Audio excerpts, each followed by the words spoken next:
Unsere Räume hier an der Berufsschule 1, die waren durchwegs veraltet, also im elektrotechnischen Bereich.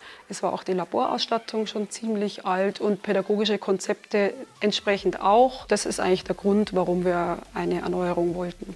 Ziel war es, einen praxisnahen und industrienahen Unterricht gestalten zu können.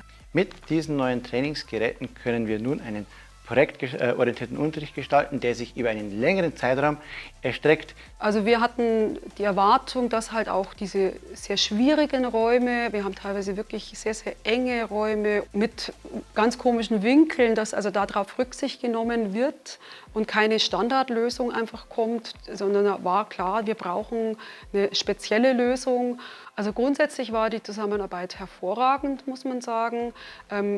Es gab eigentlich immer, wenn man eine Frage hatte, eine Antwort. Wenn das jemand nicht wusste, der Ansprechpartner, hat er immer geguckt, dass er einen Experten befragt oder sogar mit mir zusammenschaltet.